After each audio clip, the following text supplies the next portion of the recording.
All right, welcome everyone. I am here with Vittorio Netti.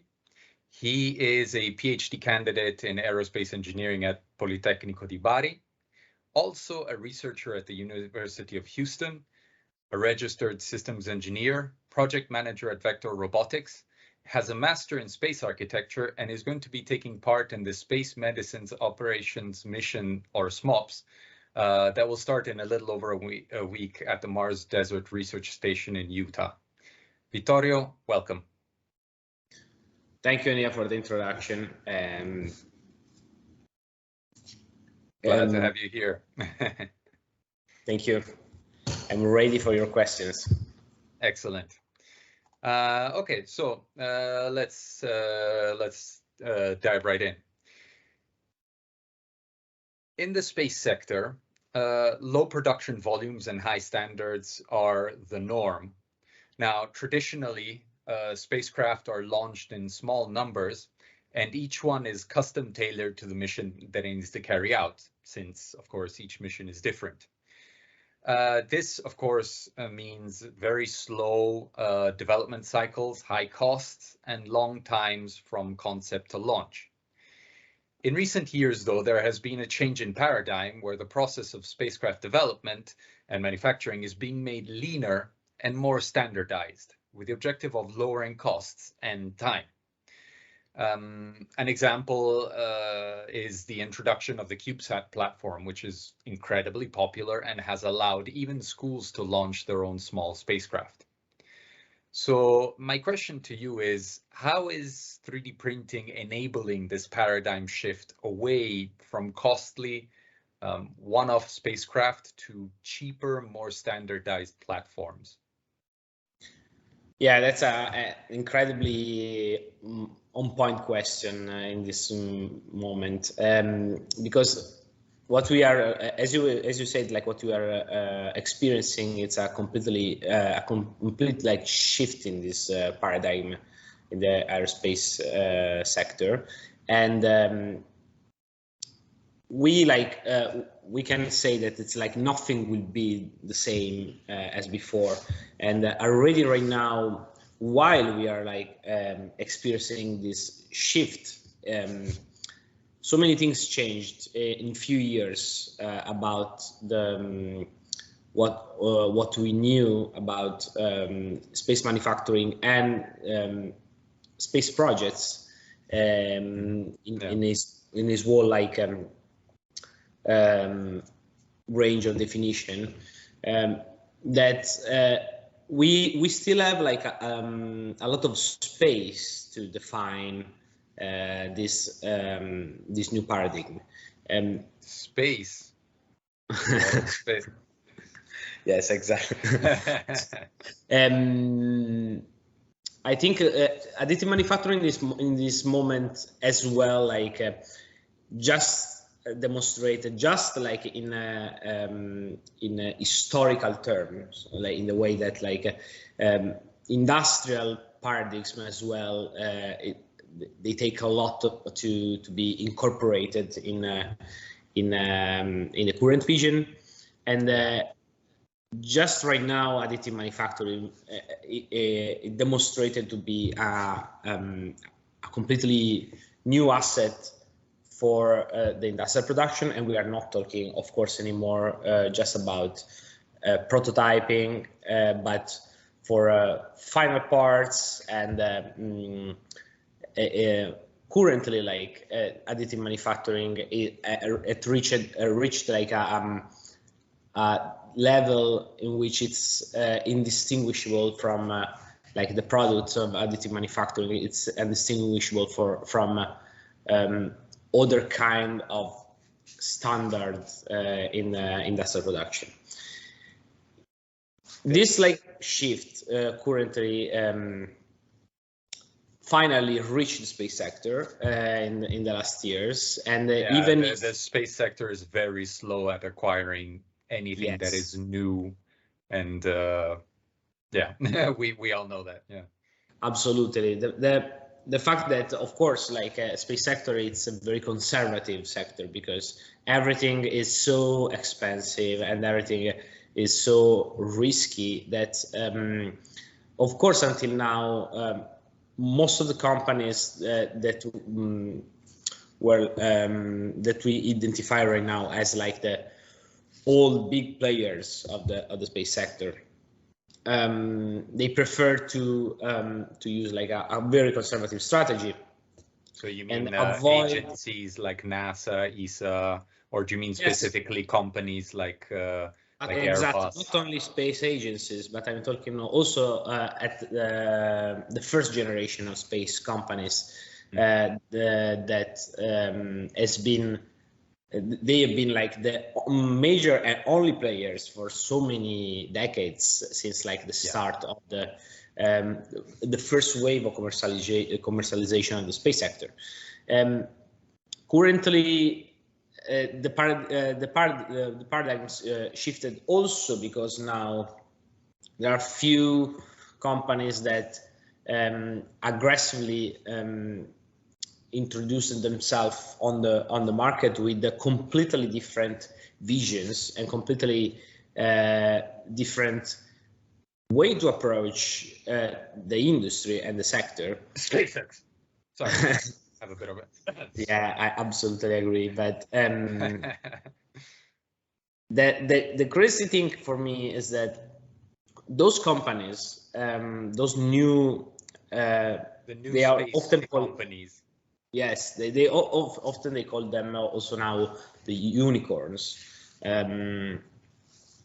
They demonstrated that with this like new aggressive and strategy in which they are ready to take risks. Okay, this risk always pay, you know, and that's guaranteed.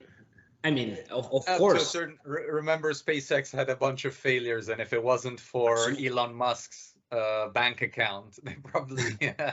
SpaceX is first. Like they, when they have been able to finally make the stunt and land the first rocket, they were at 2 launches from the complete failure. Yeah. When I saw the landing, I was like, "Oh my God, that is so beautiful!" The way the rocket just comes down and set. You're like, "Ah." And now, now it's like it's a standard, no? Like literally a few years ago, it was science fiction. Okay. Yeah. And but after SpaceX, other companies they decided to aggressively try new ways, new paths. And also because the sector exactly was extremely close. There was a kind of a gatekeeping action from those major big players. Can you give some examples of the major big players, just so the? Of course, I mean, I want, of course, like to. I have to say that those companies, and I'm talking about Boeing, Lockheed, Northrop, and many others of these like very experienced players in the industry. They definitely they had like an extremely important role in the evolution of the space sector and the space research. Because can I throw Airbus in that list? Yes, absolutely. It's of course like because when I think more about like the companies that started with the initial first wave of commercialization that happened in the US, but you absolutely agree, Airbus it's one of them.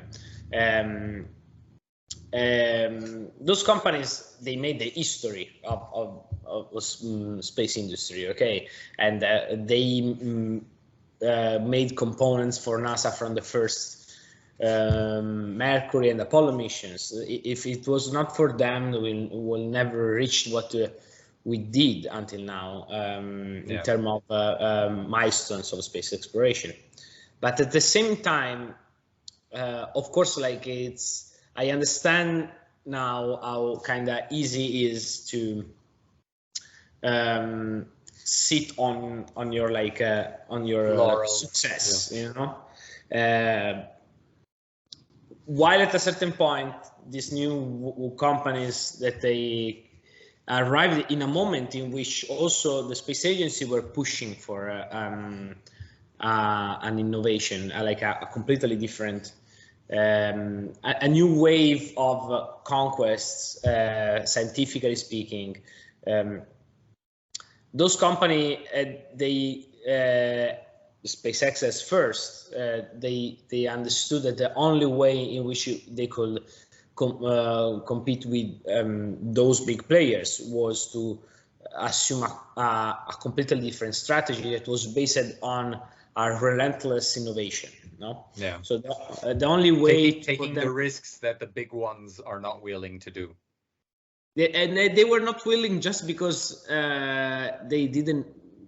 They didn't that need it was to, proper because they were like sitting on billions of dollar of contracts from the D&D and NASA and the other space agencies, like for example ESA in the case of Airbus. So there was also no need for them to continue proving their value in that sector. But now things have changed. Now things have 3D changed. printing printing is one of the technologies that is changing the field, the playing because field. It's crazy, like, to see in the last few years there are some new, one of those like new some of those like space companies that they base the whole new approach, innovative approach, on additive manufacturing. For example, I think at companies like Relativity Space, for example, that they are literally delivering right now to NASA entire 3D printed rockets. Yeah,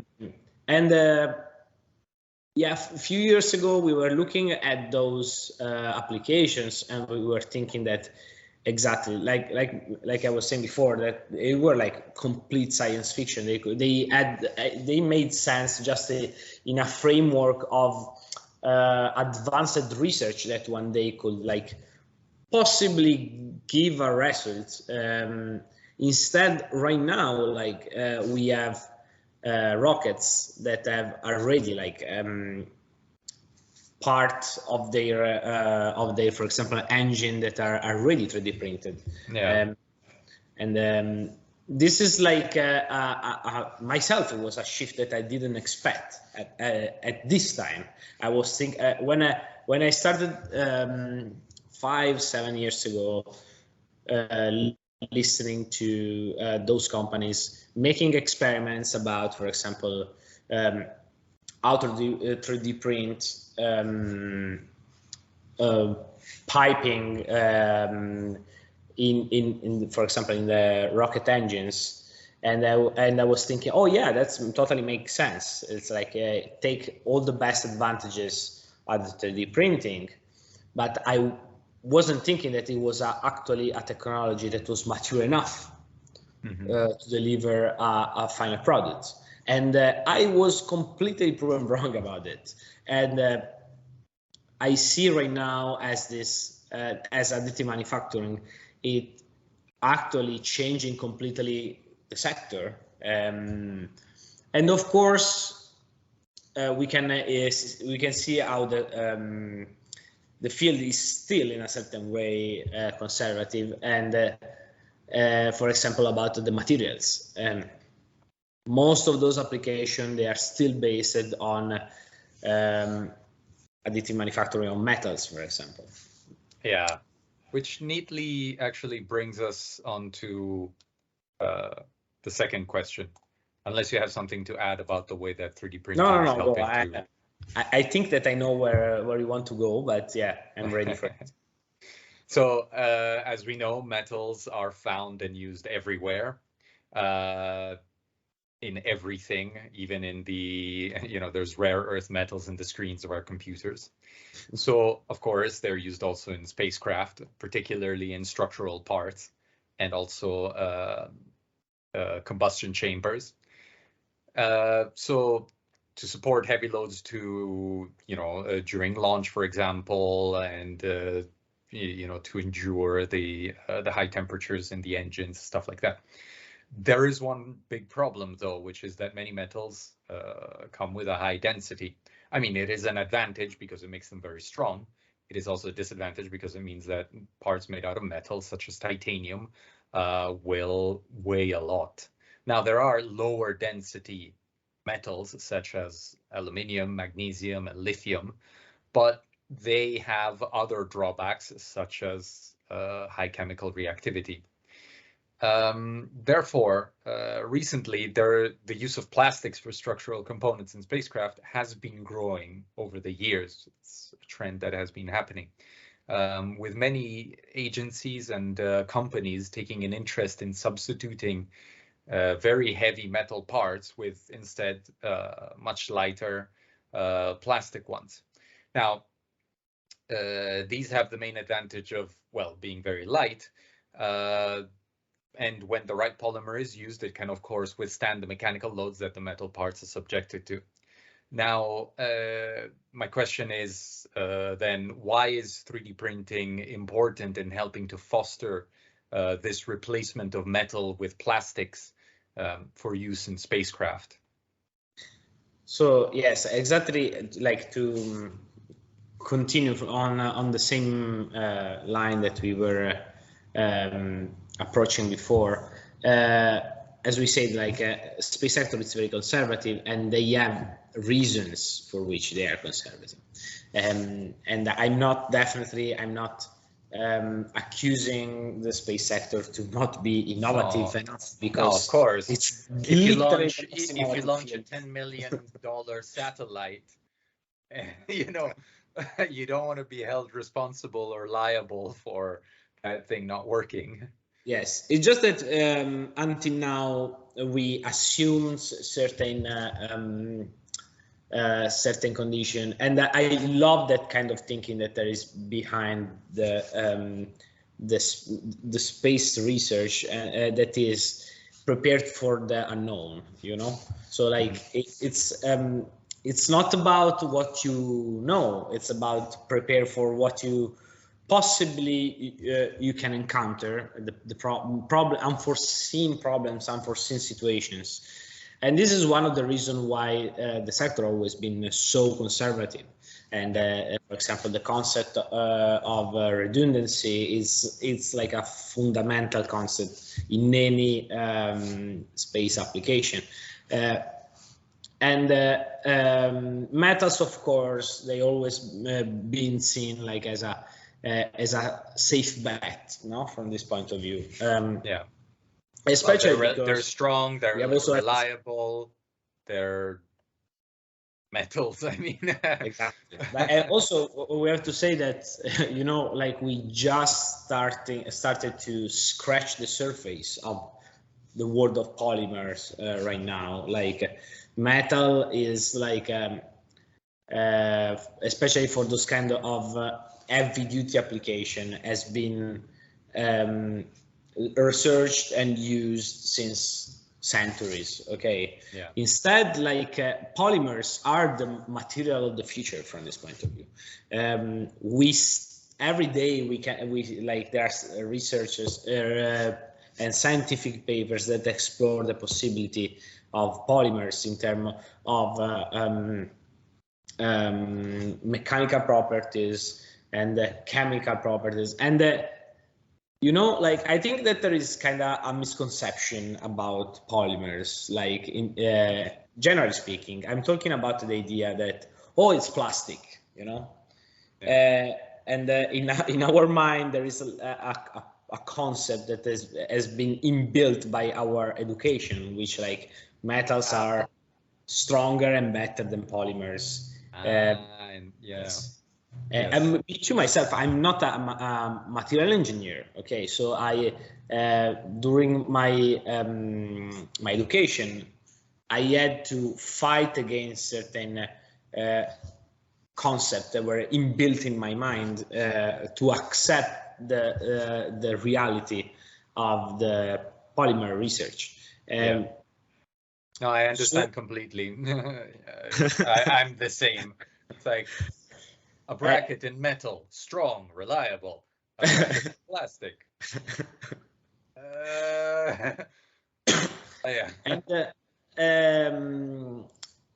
And more and more I like when I see like those kind of application. For example, SpaceX make their helmet apparently because it's like it's a almost like an inside rumor, but it's proven. Don't tell anyone, huh? It's just between us then.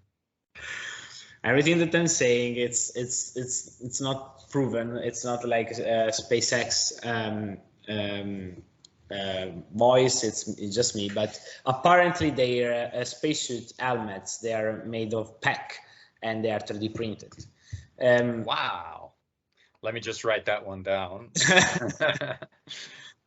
And I worked a lot in the human factor for the space sector, and especially in the spacesuits application, both EVA and IVA. For who doesn't know the distinction, we are talking about the intravehicular activities and extravehicular activities spacesuits. So the suits that the astronauts they wear inside the spacecraft and the one that they wear for the spacewalks, they are completely different. Like a spacesuit for the exterior, it's basically a small spacecraft. Okay, it's like it lets you survive in the most alien environment that you can imagine. Yeah. Instead, when you are inside, like the SpaceX spacesuits, they are mostly made for survivability. So, like they are made to assess certain possible conditions that can happen in not nominal situations, like decompressions, for example, or I don't know, chemical contamination of the atmosphere and other stuff like that. But they don't have, for example, as many layers of radiation protection because you're assuming that you're inside, and so exactly. Yeah. But I think it's a really fascinating how a company, for example, like SpaceX, is already relying on an additive manufacturing to produce final parts. At the end of the day, like destined to protect the survivability of humans in space. We are not talking anymore about I don't know, like a small bracket or like a connector for an interface within a cable and a computer. We are talking about application that still like draw the line between life and death, possibly. Yeah. In those situations. So if like big players in the sector like SpaceX, they actually rely on additive manufacturing for those purposes, it's a signal that like that paradigm it's really changing. And about the materials, aside from the technology, the additive manufacturing technology itself. And but in particular, how would you say the polymers are helping to I don't want to say replace, but in certain situation, yes, replace the metal parts, and in particular, how is 3D printing helping those specific applications? So what makes 3D printing of polymers different from, let's say, injection molding? So, of course, first of all, the first thing that I have to say that I think that it will happen, like that polymers will be a completely an extremely valuable substitution for most of the metals that we use in the space sector. And every day I'm more and more convinced about this idea, because so we have first of all we have to say that of course all the innovation of the last years about the space sector is driven by cost reduction. the whole big success about also SpaceX is based on the fact that they can provide prices that no other company in the world can provide to the clients. The cost to reach orbit that's really science fiction right now. And with, for example, the next generation of solutions like Starship, it will be, we are talking about the objective, for example, of SpaceX is to reach around like, if I remember correctly, like $10 for kilo for Wow, I didn't know that. Earth, That's amazing. Yes. Compared to $10,000 to $20,000 that it costs. Exactly. And of course, I think it will happen. And you know, like one of the reasons why I choose this path and to go into the space sector is because I was like a big reader of science fiction, and I always loved like this idea of the future of humanity in space, multi-planetary spaces. And I say to myself, I have to do whatever I can to steer this like development in that direction in which I want to see the humanity going. And I think like that from this point of view, additive manufacturing and polymers, both of them, as like unprecedented techniques, like techniques that we couldn't imagine that they could have a so big impact. They are really changing everything, exactly because their big shift, it's about cost reduction, first of all, and after additive manufacturing itself, it's driven instead by it's like a provider of capabilities that we don't have. What are those capabilities? Of course, we are talking about, for example, manufacture specific like shapes that no other manufacturing techniques allows. And we're talking about, for example, CNC machining, or as you were saying before, forming, molding. All these techniques, they have huge limitations in terms of shapes that we can actually achieve. Geometrical complexity. Exactly. First of all, the second thing is the cost. So additive manufacturing can make shapes basically that are very difficult, if not impossible, to make. Yes, and those shapes they are extremely important because those shapes they are enablers of capabilities that in the space sector is extremely important. When we are talking about the reason why the companies, they are pushing so much about 3D printing engines, it's because printing specific channelization inside the engine can directly enhance the power output of those engines. Yeah, okay. Definitely. And or like you were saying, the helmet of an astronaut, you can tailor it exactly to what the astronaut needs, and you don't need to make an injection mold, or you don't need to CNC, a helmet out of a block of plastic. You can directly print only exactly the features that you want. You can directly produce, you can directly only use the material that you need, basically, as well. So I think this is literally like the lowest level of the advantages that the additive manufacturing brings. Oh, okay. Because we are actually talking about a capability, for example, to produce critical components directly in space. So imagine made in space.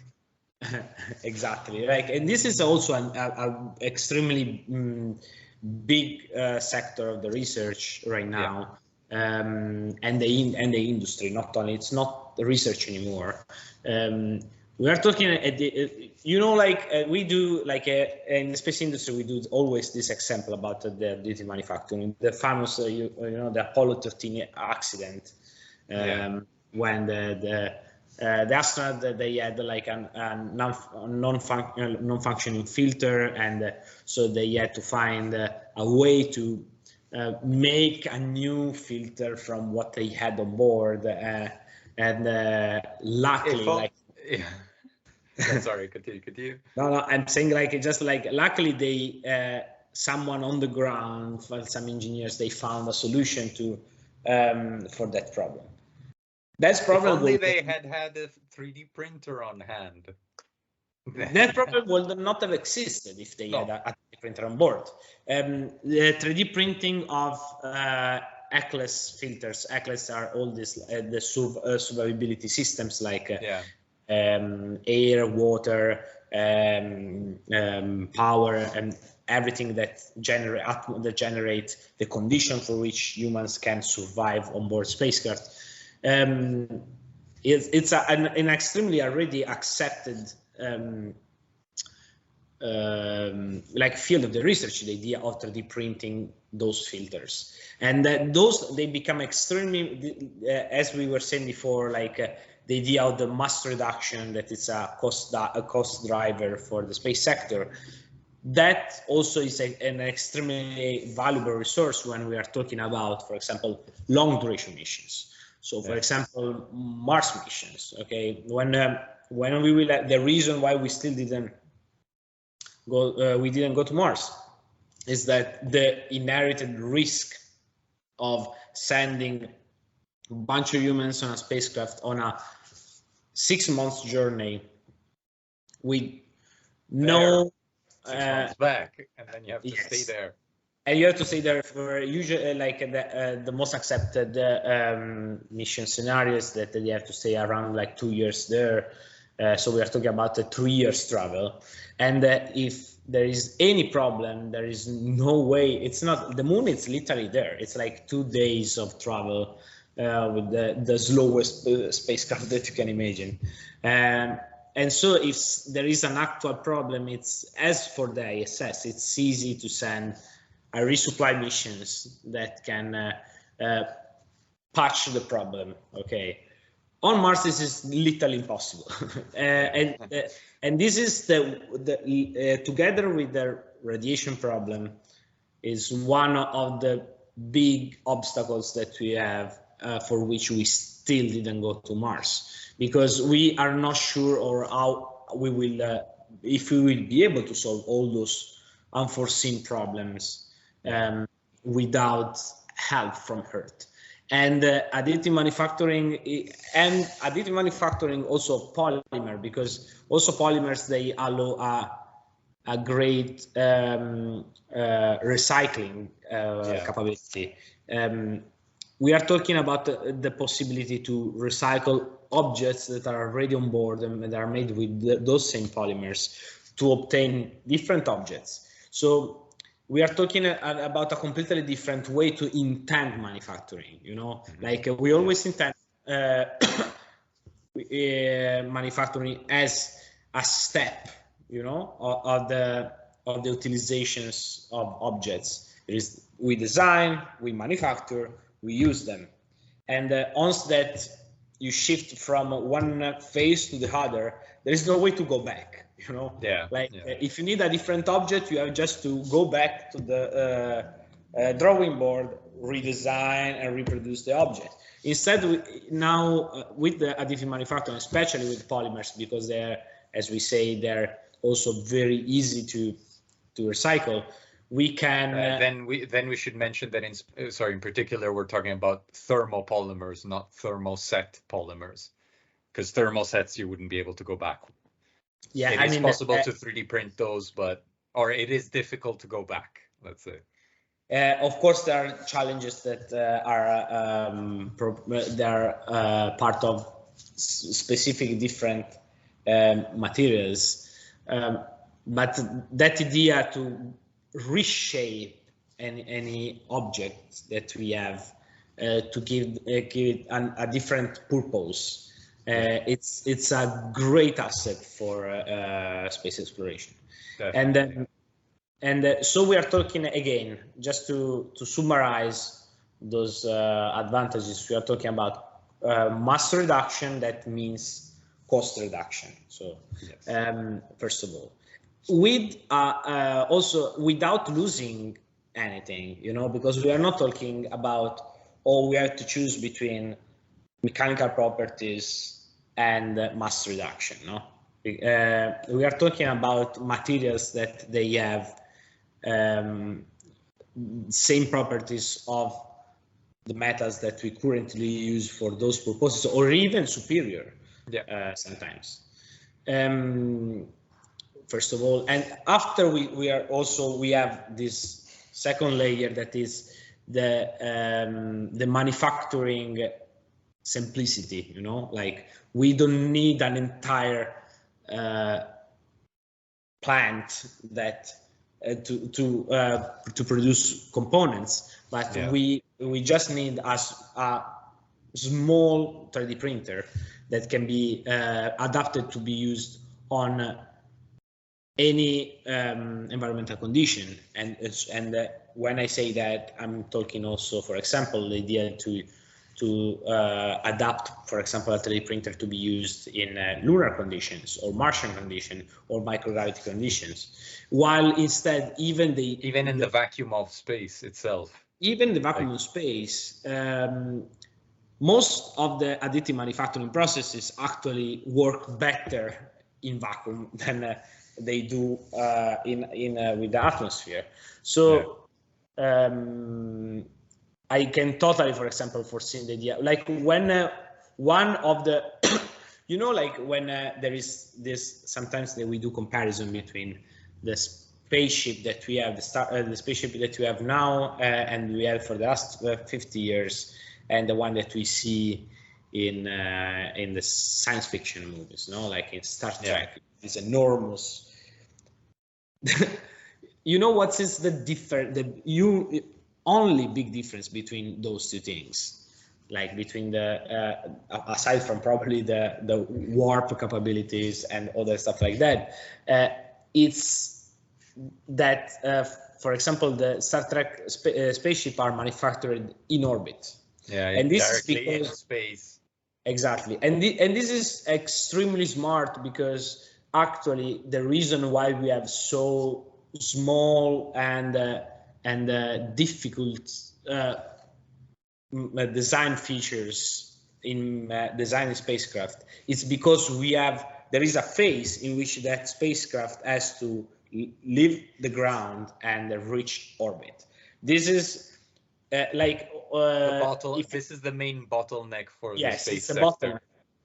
Yeah, this is the real big bottleneck of the space sector, because we could the reason why we have to always pay attention to the mass and to the efficiency of the fuel and the engines, all these things, they are connected to the idea that for now we are forced to produce our space asset on the ground. Yeah, and then transport them into space, which creates a whole bunch of problems. Instead, if you could directly build and manufacture and 3D print in space, also with polymers, because, you know, even better, then everything would be made a lot simpler. And well, there are definitely plans for all of this to go forward, and hopefully we will see one day, you know, Star Trek style spaceships being, you know. Quick side note: you prefer Star Trek or Star Wars? Like my heart say Star Wars, because my dad introduced me to it, but also it seems, I have to say, more realistic, you know, like all the flows that like Star Wars has, I think make it more real in a certain way. No, I have to say I'm more of a Trekkie, but I love them both, don't worry. Yeah, no, me too. So I'll move on to the last question for today, which has to do with the usage, of course, of 3D printing in the space sector, because there are so many capabilities and so many new things that can be done with 3D printing in space or in the space sector, but there are also some problems with it. So while it is possible to, 3D print at a basic level, like you called it, complex structures, and alter and recycle materials, recycle parts, stuff like that. The 3D printing of metals is more advanced than the one for polymers, because for metals there's already some standards, procedures, and certification processes that have been developed, not only for the materials themselves, but also for various printing technologies.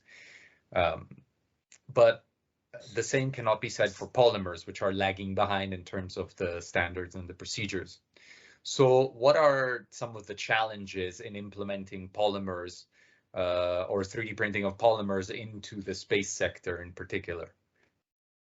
So yeah, as you correctly say, one of the biggest part of like developing any kind of space hardware, it's the certification process. The certification process can take even like the 40% of the whole budget that is destined to the actual manufacture of any space hardware. I'm talking about stuff like satellites, for example, or even like rocket components and things like that.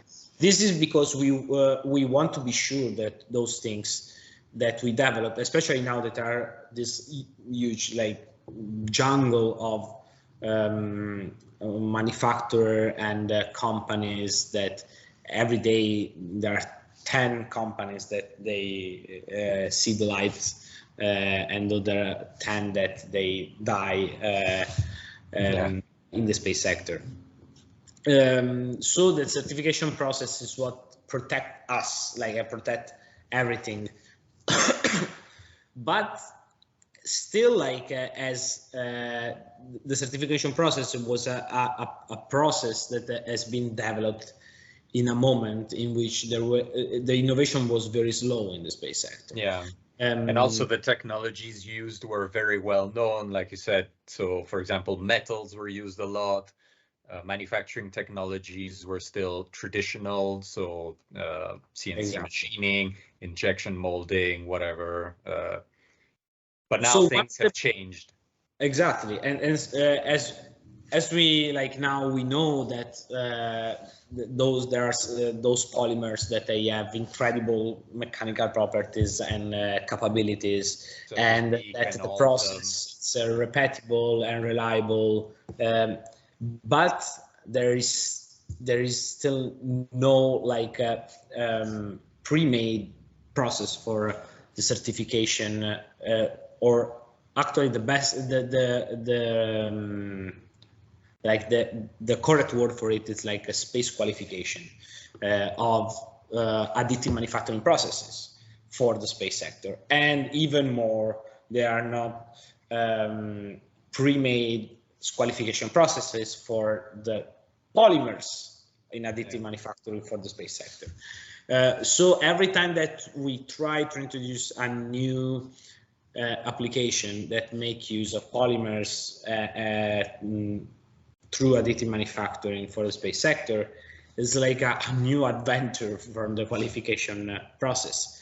And this is, of course, is slow down the innovation in a certain point, from a certain point of view, and also make companies, especially traditional ones, more cautious about adopt these technologies. Even if sometimes like those companies, even if they recognize the value and how superior are those materials, or for example those manufacturing processes, sometimes they prefer to stick with the old method just because they don't want to adventure in this new world of qualification that they never experienced before. But this is also exactly the reason why they should do that, because being the first always pays, as we were saying before about SpaceX, being the one that lead the way has an incredible value in the industry, especially in a super innovative or innovation-driven industry as the space sector. Yeah. There are, of course, this is like one of the, for me, one of the biggest challenges. Like the one is one of the most challenges because challenging, and I'm sad to think about it because it's not even an engineering challenge, you know, it's a pure like a bureaucratic challenge in a certain way. Yes, I see what you mean. Yeah, it's very sad. You're like, this works. I know Yes. it works. Just let me put it on your rocket. No, we will not do it because it doesn't have the. Please, no. Sorry, you need the little piece of paper. Like, come on. But we don't realize how common already, especially talking about small components that are made with additive manufacturing of polymers, are already part of the space sector. CubeSats. Exactly. Aside from the fact that CubeSats are an incredibly good platform to develop and test new technologies because they are so small and inexpensive that you can take risks with them. Yes, and nobody cares. The risk is definitely extremely lower and can be absorbed by the results in the way that if something goes wrong, okay, it goes wrong. But if actually we demonstrate a new capability, we did it with the smallest fraction that you can imagine on of cost and effort that instead we needed just 10 years ago to do the same thing. Yeah, definitely. And you can build technology demonstrators that are. The CubeSats are, I think, one of the best technology demonstrator platform right now. Exactly for this reason. Anyway, I don't want to go out of the. No, I think CubeSats are a good example, though. Also, are a good example of both the advantages and the difficulty. So putting a bigger part in a big satellite is going to be much more difficult because of the certification process. You don't have all the required paperwork. But the CubeSat, you can do it very easily because as long as it weighs 1.3 kilos and doesn't have any pressure vessels, you're good to go, more or less. Like, okay, whatever. Exactly. I was material outgassing too much. That's your problem. Once it's released into space, I don't care. Outgassing is another big challenge, in fact, especially for components that they are placed outside. And this, I think, because most of the people, if you say polymers and 3D printing, they for space application, they picture like small components inside of a piece of hardware, stuff like that. Instead, I think that literally we can use, and it's a proven capability to make structural external components for space with polymers. And materials like Altum have already actually flown in space. Absolutely. Like I dream about having a plastic, like polymer-based space station, for example. What we were saying earlier, on one hand, I find that super cool. On the other hand, what we were saying earlier about, having to overcome certain limitations, right? Instinctively, that makes me think like a 3D printed space station. But then, like you have to make an effort and move beyond and say, no, it will work because by that time it will be certified. It will have all the requirements so you can be sure that it's safe and everything. So Yeah, outgassing, we were saying, was one of the outgassing is one of the big challenges to overcome. Of course, that we have to demonstrate especially for new materials, the mechanical resistance, especially one of the biggest, not the biggest, it's more like the more problematic phase, the most problematic phase in reaching orbit is the launch, the first part of the launch, when the hardware experience a crazy amount of vibration and acceleration, and if like there is the what we call it in the sector, the max Q phase of the launch. It's like the moment in which the rocket is experiencing the highest mechanical solicitation. And we have to be sure that those materials are capable to pass that phase during the launch without disassemble themselves or like falling in pieces. And this is, of course, it's a challenge because these process need to be demonstrated every time that we are talking about a new material. And not only, it's also the geometry. Definitely, it's a factor of this process, because once that we reach orbit, everything it's easy. Like about in orbit, the mechanical solicitation that we have in orbit are minimal, even compared to the ones that we have on Earth. Like, yeah, definitely. You're just floating in space. I mean, what's going to happen? Okay, you get hit by a meteor. That's a different story, though. That's a different story, but there, not even metals will save you. At the contrary, at least like the polymer, they are, for example, they are extremely easy to repair and maintain. You know, like the space station, like the ISS, they currently are. I mean, it's right now. It's almost. Yeah, it's more than 20. It's almost 25 years that we have the ISS in orbit, and it has been patched so many times that I mean, it's definitely something that has been in space, and we don't. Often we're trying to forget that it's in space, but actually the ISS it's just at 400 kilometers from the ground. Okay, yeah, and that's also bring another big set of challenges that are, for example, the chemical effect of the atmosphere that is still there.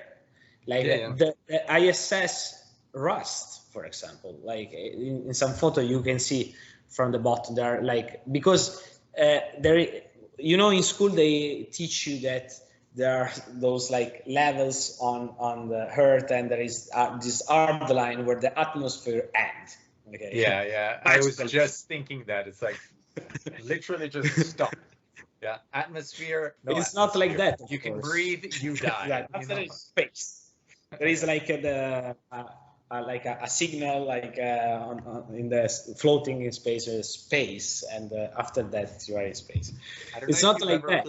I don't know if you've ever played Kerbal Space Program. Yes, of course. Even there, it's not like that. Yeah, exactly. It's a progressive gap, and it's like that. So, like at 400 kilometers, we have, of course, an extremely small amount, but we have oxygen particles that they float free, that escape the atmosphere. And that's, of course, like with oxygen, metal, most of the metal, they rust. And of course, that's bring also, if you can say, oh, polymers doesn't rust, it's true. But of course, there is a set of challenge about dealing with this halfway condition, no? In which there is a bit of the atmosphere and a bit not. But not only that, like space. Also, another, I think, one other big limit of what they teach you in school, that space is all the same, you know, like space is this condition that wherever you go, like you are on Alpha Centauri or you are on Titan, it's space is space, and it's not true. Like space completely change. Like what do we? The space is not empty. First of all, it's full of radiation, chemicals, particles, and so we have full of air. Exactly, it's not full of air. Yes. But so anyway, they are things that are not very friendly to human life.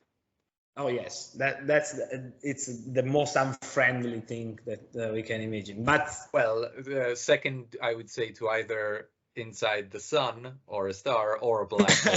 That could also be arguable. Probably yes, you're right.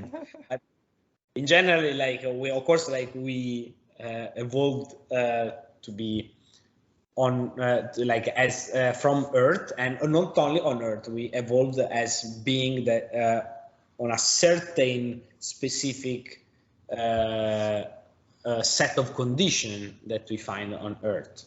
That the is Goldilocks zone. You know, yes, exactly. Not only, but even on Earth, I'm saying, like we evolved mostly in the temperate areas, and of course, we that's the reason why we have AC, because we can't like stand to be too hot or too cold, too cold weather. But that's why I'm saying that those materials, they always need to be proven for certain specific condition that we will find in space. And also we're talking also aside from particles, and we're talking about radiation, for example. And I have to say that many times polymers, they have advantages compared to metals about radiation protection. And because usually, so there is a specific, the most basic technique for radiation protection, it's high density. You have an extremely dense material, and so the radiation doesn't get through. Okay. Yeah. They say that to protect from a nuclear blast, you should just get behind a thick brick wall.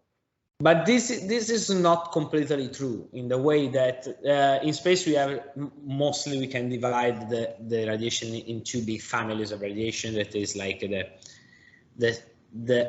event radiation, like the solar event radiations that are extremely powerful radiation events that can literally kill a person, in the same way in which a nuclear reactor can do without the protection. But they are usually limited in a certain time window, no? Like like a storm. Like we have there is a 1 hour, few hours, or even sometimes few days in which you have that certain condition. But there is another thing in space, that is the background radiation. The background radiation also affects human body in a negative way, but in a way slower. It affects the body, but of course, like we are talking being subject to the background radiation without the magnetic field protection of Earth. It means to be subject to an extremely higher level of radiation of the one that we experience on Earth. But the background radiation is extremely permeable, so it literally passes through everything.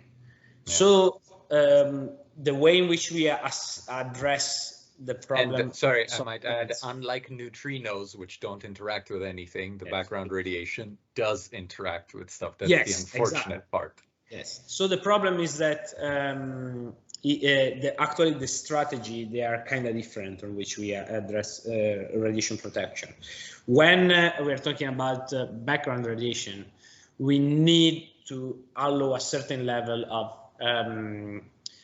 of transparency in which the radiation can get through, because instead the problem that we generate is that the radiation get through and start bouncing within the walls of your radiation protection area, and or your body, and that's multiplied the effect of the radiation. That's why I'm saying the good thing about polymers is that you can, in a more active way, address these strategies.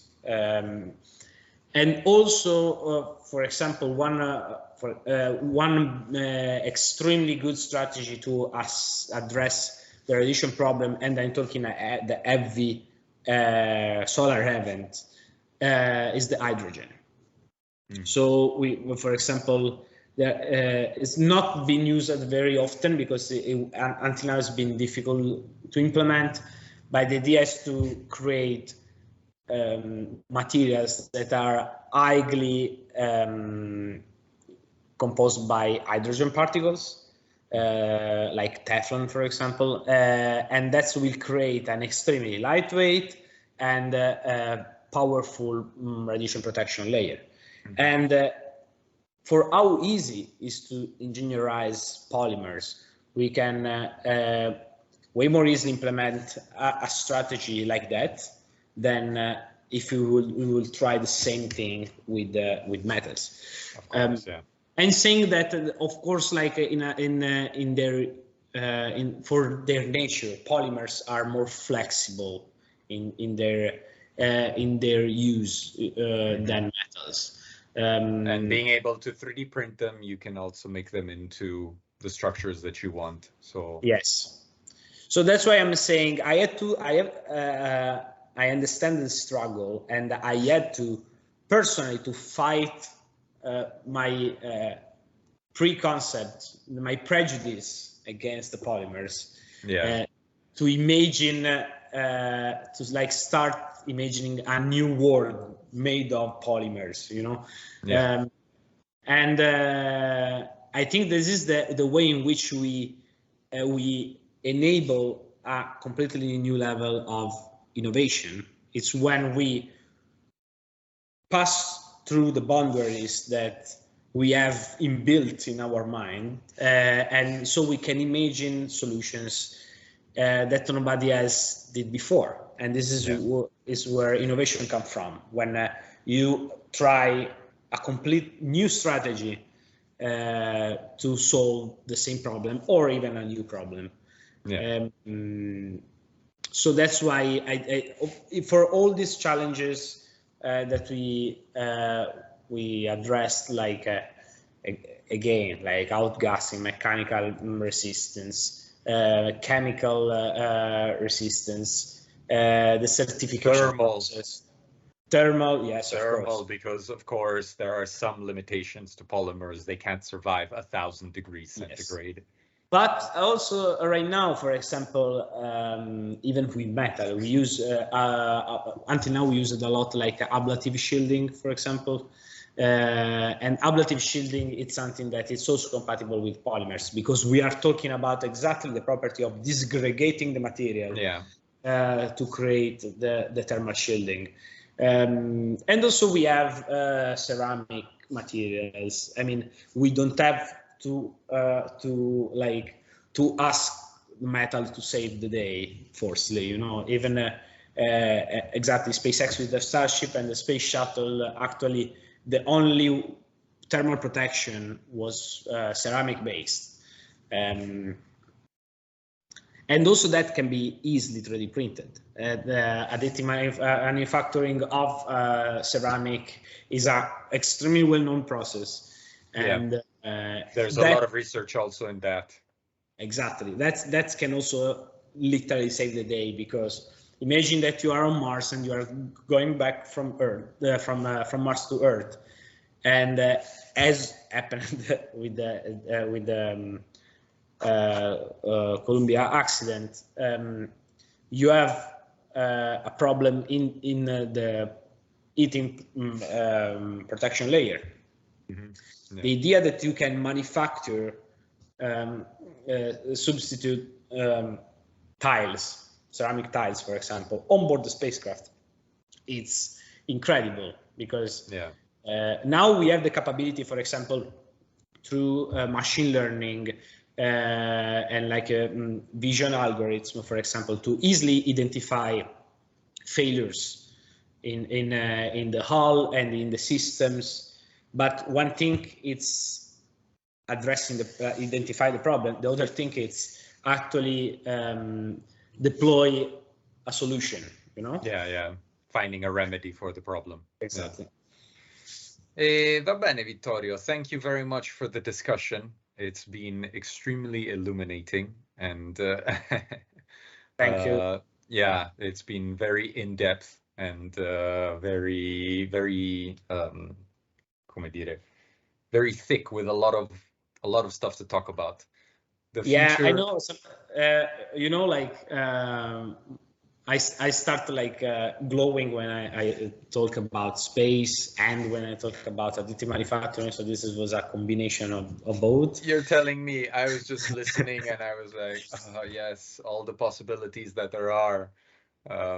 It's a great time to be in the space sector right now. Absolutely. It's really a fantastic time. I'm so happy. I have to say, you know, there is this say like I was born too late to explore the world and too early to explore universe. But I think I'm very happy to be in this precise historical moment, because this is that big turn, no? Like here we are making history, literally, like every day. Everything that we do will be on the history books one day, when we'll have bases on Moon and Mars. They will say, oh, the 2020 was when they invented like a reusable spacecraft and I don't know, 3D printed space station, for example. Who knows if one day we'll have also a space elevator. Oh, yes. That would also be cool. Absolutely. All right, well, but you know, they say, oh, I was born too late to go exploring the Earth. You could go exploring under the sea, technically. From what I know, we know more about the surface of the surface of the Moon than we know about the bottom of the sea. That's absolutely true. There's always that possibility. That's absolutely true. I have to say that, you know, and they're both. Sorry, I just wanted to add, they're both just as claustrophobic as each other. I have to say that I'm so scared to like continue ruining Earth and our environment. That sometimes I say probably it's better if we go to the Moon. You know, like there is no life at least, even if we already polluted both Moon and Mars. Like but if you throw an empty beer can on Mars, it's not like it's gonna destroy, you know, the environment. But especially if it's like a polymer beer can, probably we can also recycle it one day for real and exactly and do something else. Yes, definitely. Okay, va bene. Grazie tante again, Vittorio. It was great to have this chat. And I hope that in the future we will be able to have more of these on other subjects. And well, once again, thank you very much for your time. Thank you. Thank you, everyone, for listening to this incredibly messy train of thought. But I hope that that everyone enjoyed at least like the you know, like the opening of new possibility that's thinking about this cutting edge fields and research can open to everyone. Oh yeah, definitely, yes. Okay, va bene. Once again, thank you, and I will catch you in the next one. Thank you. Bye-bye.